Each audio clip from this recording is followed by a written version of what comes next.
Welcome everybody. It's Sylvie McCracken from sylviemccracken.com, and today I have one of my incredible clients, Soham Patel, who is an endocrinologist, and I'm so happy you're here today, Soham. Hey, Zilli, how are you doing? Good, how are you? Doing well. Excited to be on the call. Fantastic. Okay, so Soham is an endocrinologist by trade within a clinical practice. And before we get into kind of, your book and all of that good stuff, why don't you tell people what you do kind of day to day in your practice? Who do you see and who do you help? So I see anybody 18 years of age and above, and I literally see patients in that age group from 18 till they're alive. Yeah. So to speak, I have 90-year-old patients, I have 18-year-old patients, I have 30, 40, 50, 60, all age groups and all both genders. And a lot of the patients that I see have diabetes and thyroid problems, in addition to the things that we see like issues with osteoporosis, pituitary disorders, adrenal disorders. Those are more not so common aspects of endocrinology, but the majority of it is thyroid and diabetes problems. And we are definitely living in midst of an epidemic of obesity, diabetes, and thyroid problems. Every other person I see has those problems, or has a family member who has those problems, or they are part and parcel of that problem. Yeah. And so of course, in a clinical setting, you have a certain amount of hours with them and a certain amount of help that you can do. So do you find yourself, repeating yourself and helping the same, like what seems like a deja vu, a groundhog day, day after day, helping kind of with the same thing? Sure. And that's definitely the case, because I have a way of doing my nutritional counseling, which is a big aspect of my approach to patients, is trying to prevent things or trying to treat with using food as medicine. As Hippocrates said, let thy food be medicine. That's my goal for myself as well as my patients. So that does get repetitive. It may change a little bit patient to patient depending on their situation, but a majority of it is the same information over and over again. And then it does feel like I'm, repeating myself through the day. Yeah. And what was the biggest reason, or what was the biggest frustration that you had with your current practice and how it's built out, or your current model or your current schedule, that made you decide, okay, something's got to change here. I have to take the first step to kind of change this. It is a very heavy volume clinical practice. I easily see between 25 to 30 patients a day. Oh my God. And so how much time do you have with them? Tangent, but I mean, it may seem like 10 to 15 minutes with each patient, but this is my approach, again, not the way things are done in the practice, but my approach is, when I'm with the patient, I'm facing them even when I'm typing my notes. So they have my FaceTime 100% while they are with me. So if they have any question, I can answer it while I'm doing things on the computer. And I'm talking to them at the same time while I'm typing things. So that does create a perception that I've spent more time with them, although it may be just 10 or 15 minutes, but they feel like they spend half an hour. And there are patients who end up spending 40, 50 minutes if there was a complex situation going on, and it backs me up, obviously, when I'm running late, which I end up explaining every patient afterwards that, I had a complicated patient that I ended up running late, which also sounds repetitive. So my focus is to spend the time with the patients, which they appreciate, which they understand, and they like that. It does take a toll on me, because then I end up having to wrap up my notes at the end of the day, adding another hour or hour and a half to my already long day. So that's one of the issues that has been bothering me. Yeah, of course. And the thing is, it sounds to me like, obviously you're very dedicated to your patients, and we've spent, several weeks together.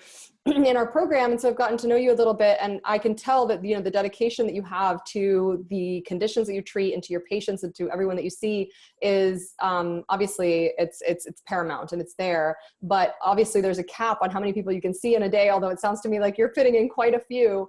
And also obviously, that's it. There's kind of that cap of, you couldn't possibly add that 31st patient. Is that right?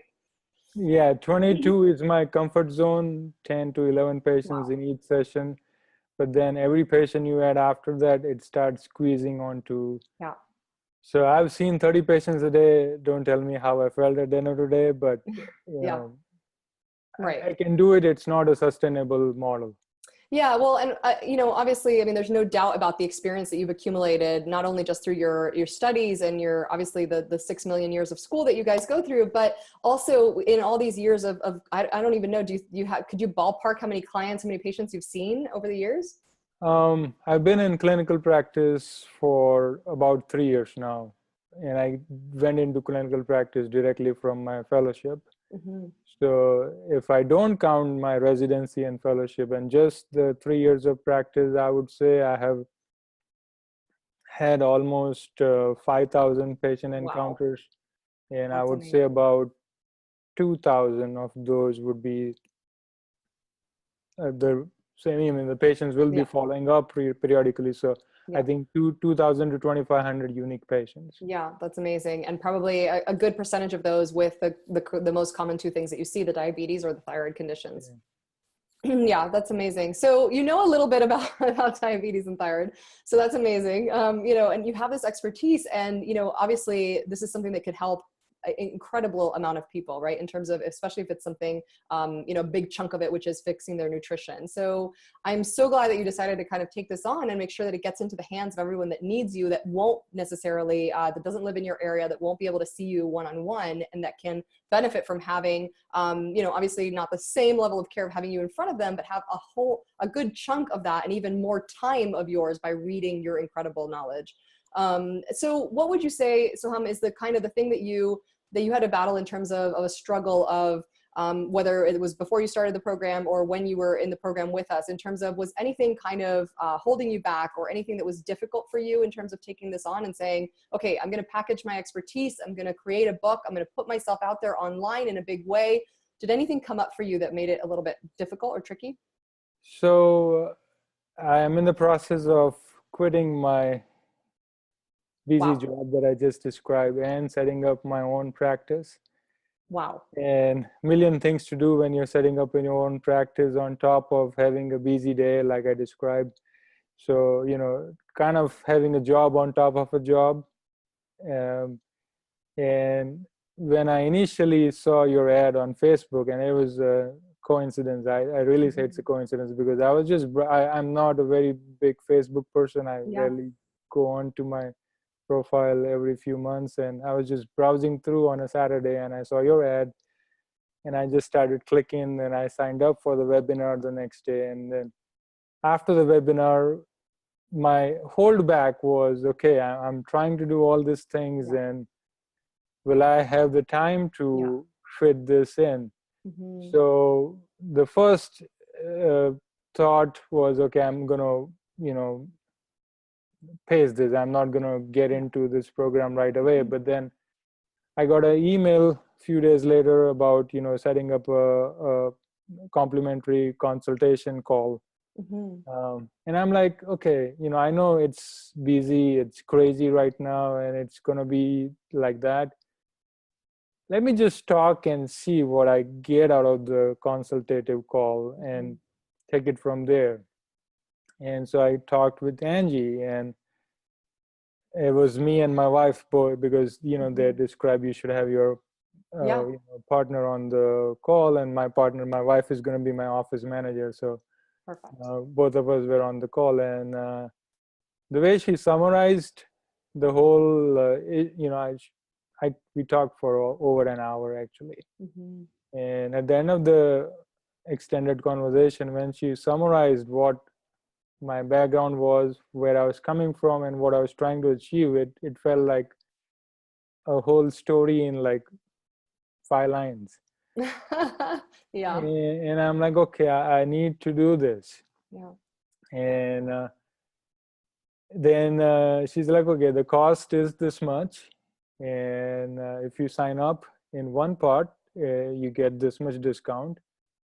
And naturally, you start thinking, okay, am I doing the right thing, or am I just rushing through it?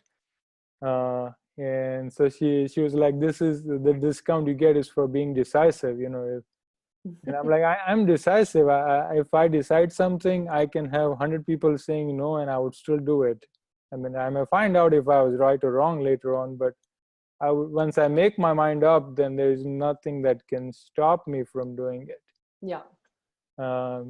So in that conversation, I think she said, okay, you pay up certain amount of front, and we lock the fees for 30 days, and then we set up another call in 3 weeks, and then we take it from there. If I don't decide, I lose the deposit. If I decide, then we'll just pay the remaining part. And so in those 3 weeks, I was getting the emails. I was signed up into the Facebook group, the general Facebook group, and I was getting the interviews. Like, I think I saw an interview from Dr. Darlene Mayo that she did in the exit interview. Yeah. And then I'm blocking on the name, but there was another physician who was a gynecologist, and she had just recently started her practice, like 5 months into practice. Maybe Angie. Her topic was pelvic pain. Yeah, that's right, Angie. So I saw what those physicians or healthcare professionals had done, in spite of what they had an equally taxing schedule. So that just made my resolve more stronger. So when we finally had the call again, I was pretty much ready. Yeah. That's amazing. And I mean, clearly, lack of time. I mean, if you're seeing 20 some patients a day, I mean, obviously you have a lot going on, which is amazing. And it's interesting because I like to say, if that common phrase, whatever it is, the cliche of, if you want something done, give it to a busy person. And most definitely you are a busy person. So on that note, how much did you actually carve out and find time to do during the 8 weeks together? Like what was your progress during the 8 weeks? Of course, you don't have everything finished, but first step was finding, zeroing on the topic, which initially my focus was and is whole food plant-based nutrition, helping reverse chronic diseases. So it's not that it just helps diabetes, it helps a bunch of other things. When you reverse insulin resistance, you undo a lot of missteps that all fall in place as far as the body's biology is concerned, and things start improving on its own.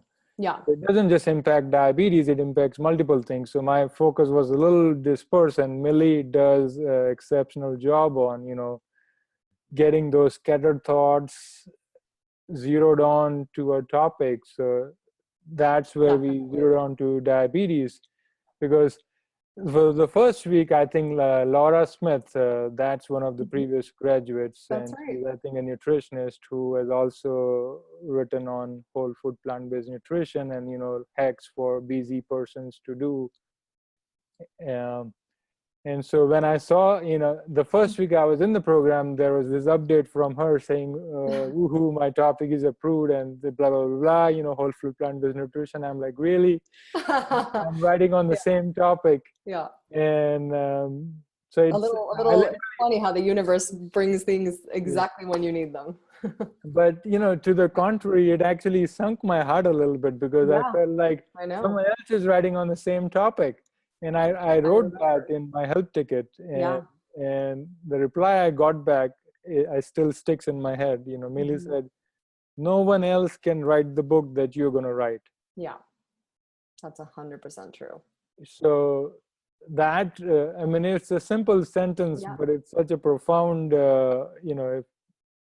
sentence that it just really flipped my mindset. I stopped worrying about, what others are writing. I started focusing on what I needed to do. So zeroing on the topic, and then second was going on to the outline, writing the outline, getting that approved. No, before the outline, doing the mind map. It Yeah. was fun doing the mind map on the MindMaster app. Yeah. The initial draft I put in needed some, refurbishments and changes, and then I got that approved in 2 steps, Yeah. and then the outline was pretty much approved by the first go. That's awesome. Um, I mean, that enough is sort of a lot in 8 weeks. But you have an incredible title as well. Do you want to share the title with everyone? yeah, so the title took a little longer, and we really went back and forth, I and Millie.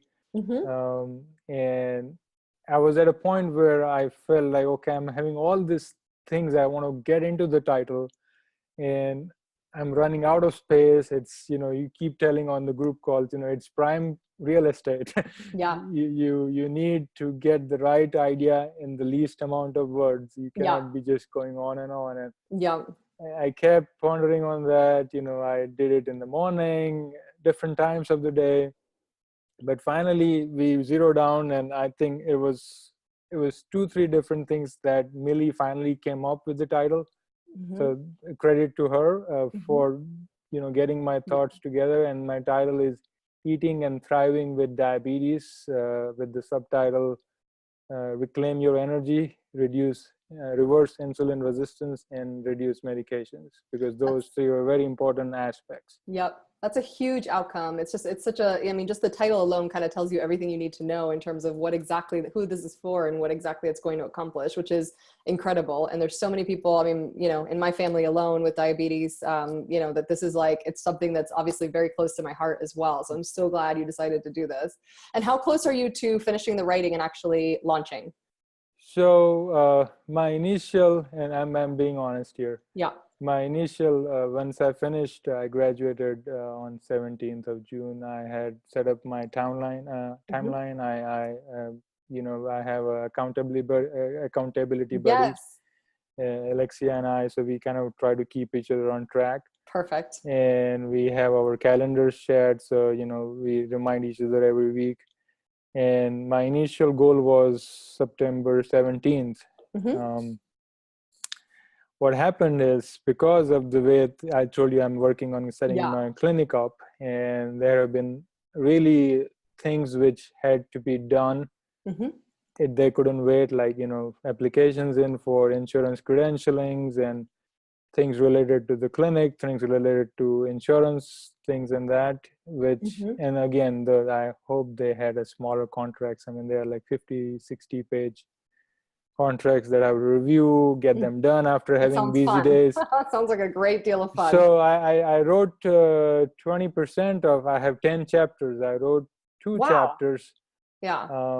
And after that, this last 10 days have been so much sleep deprived. Mm-hmm. Mm-hmm. And my current You slow down job a bit. I've slowed down. So Mm-hmm. I've actually, like you have always mentioned on your group calls, Yeah. I've made a conscious decision to take a break Yeah. for the next, it's actually 2.5 weeks till I finish the job. And once I'm Perfect. not working full time, I will have time to do things for the clinic and also focus back. And because what I found was, once I start writing, I would need like 2-3 hours. And I tried doing the 15 minutes or 30 minutes a day, but then what happened is I was missing that rhythm. I was getting into the momentum, and then I was having to stop. Have to stop. Yeah. Mm-hmm. So that's the only, I really hated to make that decision, but I'm like, if I don't make it, I was getting sleep deprived.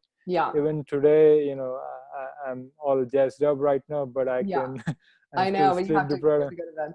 Well, I'm honored that you took time out of your day to really share this with us, because I feel like, what stands out to me in terms of you is that you're not an excuse maker, where you have all these different conditions in your life right now, where it's like you're wrapping up a day job, you're setting up a practice, and you're still, this project, you have most of the key pieces in place, and now it just requires a little bit more time for you to actually get that written and finished so that you can get it out into the world.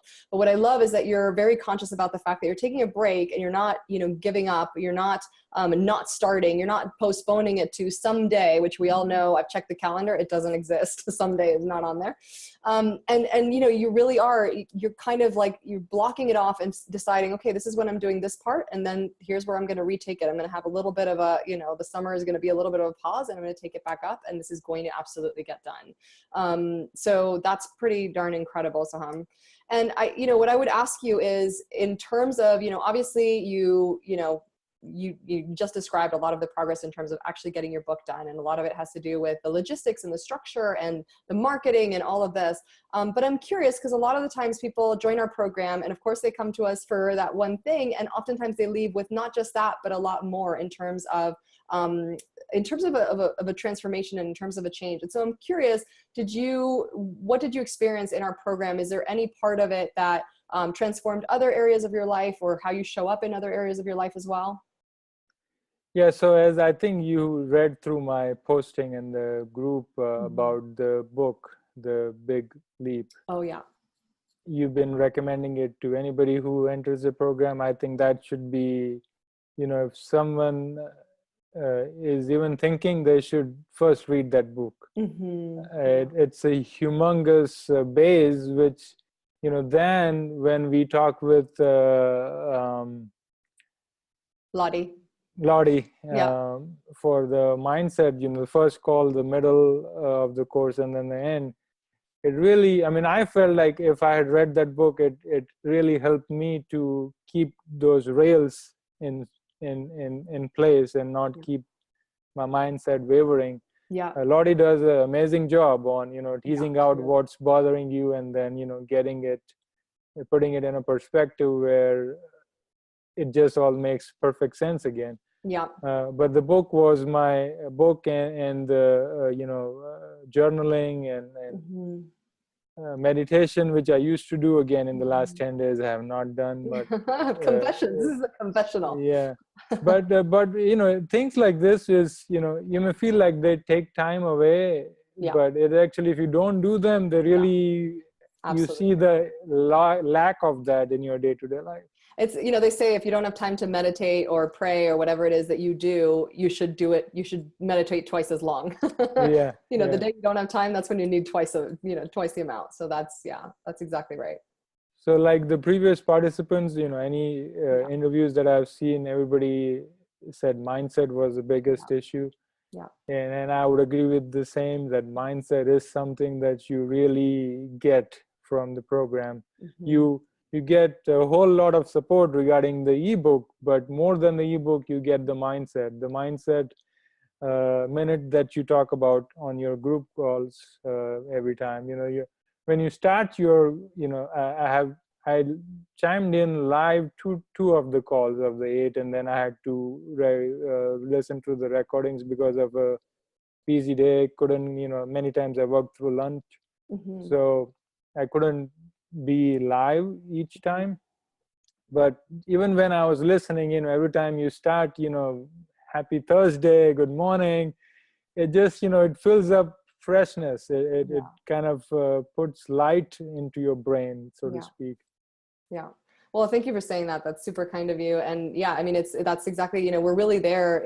Really what my team and I strive to do is simply help you guys structure your brilliance that you already have, that we're not creating. We don't know anything about diabetes.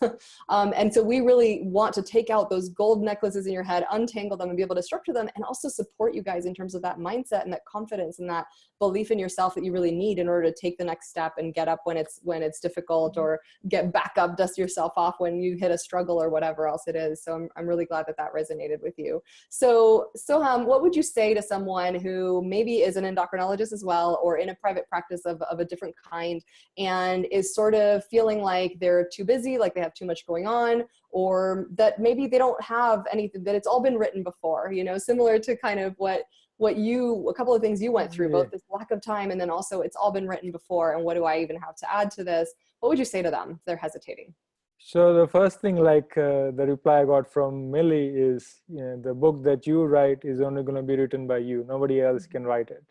So yes, there could be 100 books on the same topic, but depending on your experience, the perspective that you bring in, is going to be definitely different. So I think, yes, there could be the same information, but the way you present it may actually make more sense or may be more easy to understand. There may be information out there, but if it's not easy to understand, it's not of any use. Yeah. So yeah. That is absolutely the case, and we've yet to find, even though we have a lot of different, a lot of kind of the same type of practitioners. So we have a lot of therapists, or we have several dentists, or we have, whatever it is, it's never the same book. Not even one time have we seen the same book. So I 100% agree with that. And I feel like, you're not on this planet by accident. You're here to contribute something incredible. So I'm so glad that you decided to really roll up your sleeves and carve out the time, not, find the time, make the time to actually make this a reality. So Soham, I want to thank you so much for being here today and for sharing all of your experience with everyone that's listening. And we will put the URL to your new website as soon as it's done right below this video so that people can go ahead and find you. And in the meantime, if you're watching this video, if you want to create your own ebook, if you are ready to step out of the one-on-one practice and kind of create a more leveraged online business, and you would like to know if your topic is something that we can help you with, if your topic is appropriate for an ebook, if you have what it takes to get it done, and if now is the right time, book a call with my team and we will be more than happy to help you out. The link to book a call will be right below this video. It's sylviemccracken.com/call. Thank you so much, Soham, for being here today. thank you, Sylvie, and thank you. Gratitude. You're welcome. Absolutely. Our pleasure. All right, everybody. I'll see you next time.